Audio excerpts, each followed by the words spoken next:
Yewande, Onisola, Shugumi, Barabayo, Shinyawu, and everybody, my brothers and sisters in the Executive Council.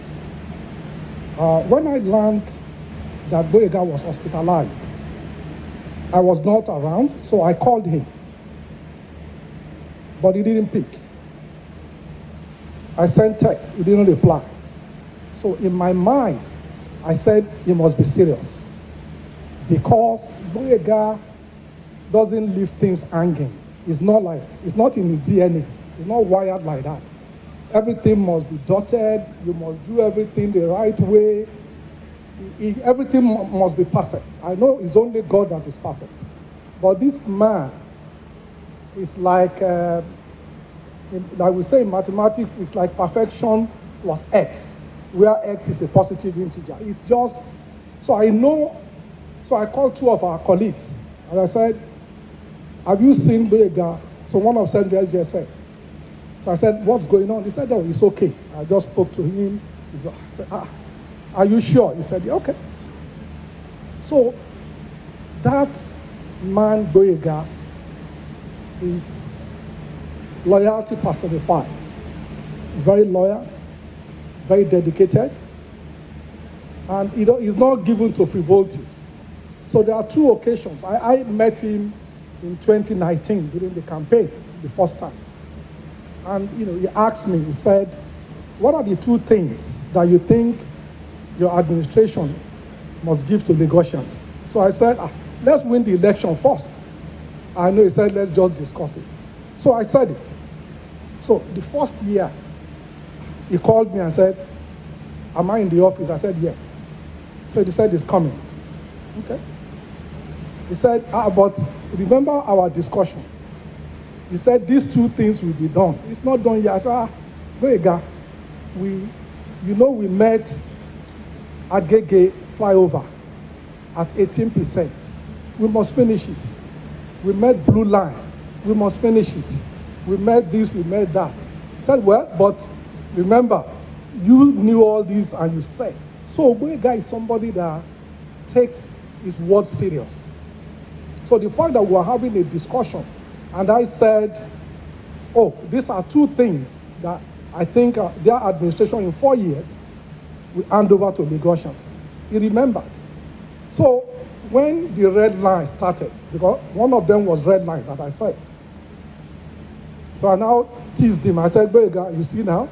I said, well, we've not completed. Let's complete first. So the day of the commissioning, he called me, like somebody said here, 1 a.m. And he said, Mr. Deputy Governor, you and Mr. Governor, you've done well. I said, what was that? Oh, he said, today we commissioned the red line.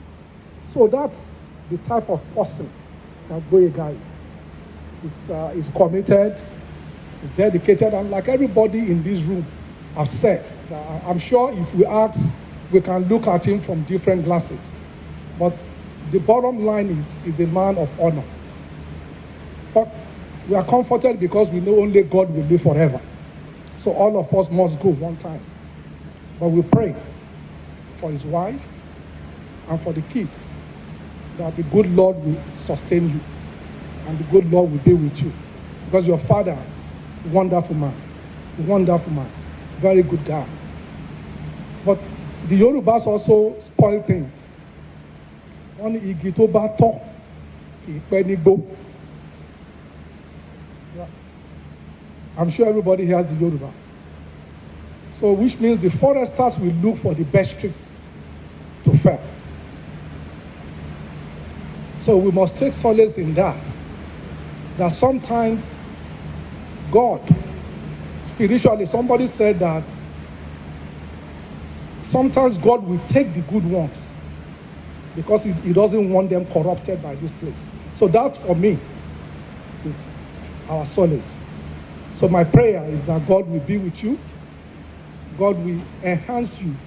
It's only God. And like I told you, when I went where I told you one day, I met a friend that lost his wife and 2 kids in an accident. Terrible. And he told me, I said, he said every 2 hours, he will just stop whatever he's doing and start praying. every 2 hours, he will just stop and just start praying for mercy. So may the mercy of God be upon you. The grace of God will be with you because of the good things that your father has done for. He has touched many lives. I learned of a man who was on hospital bed and learned that boy got passed. The guy collapsed and said, Olore mi ma ti lọ. Because of that, God will be with you. God will grant you. Thank you very much.